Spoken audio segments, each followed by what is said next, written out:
Monday, July 9, 2012. This is Mercedes Diesel Guy, and this is my 1995 Subaru Legacy project. I'm doing a lot of front-end work, and one thing I'm actually going to be doing right now is replacing the front struts.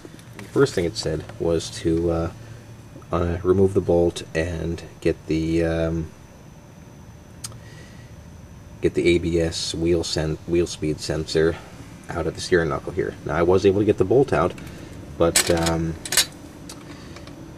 the sensor itself was kind of stuck in place, and I didn't want to damage it by hammering on it or wrenching on it, so I decided to leave it in place. And then the very next thing I feel is really useful, and that the manual does not mention to do, is to make sure you can loosen up the brake bleeder screw. Now, I believe that was a 10mm fastener there. And the reason I recommend this is because you're going to actually have to undo the brake hose from the back of the caliper, and in order to get the strut out of the car. And I can almost guarantee that you're going to need to bleed the brakes after doing this. I feel it's also a good idea to preemptively pull this little bracket out here, which holds the brake hose in place. What happens is once you get to that point and you remove the hydraulic hose from the back of the caliper, it just feeds through this hole here on the strut.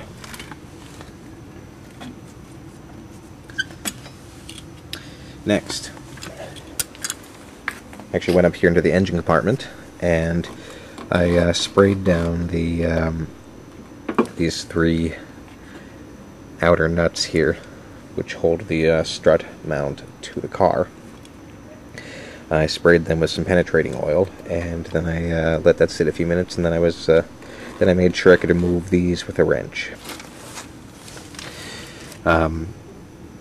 Once that's all freed up, then the last thing to really do is to loosen the bolts here holding the strut to the steering knuckle. And I do want to show you something here. So let me turn this. See that paint mark there?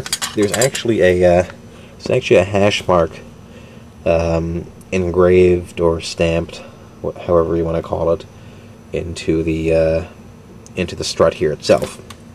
And of course I sprayed this all down with brake cleaner and made a paint mark. And that's very important because this top bolt here actually adjusts camber on the front end.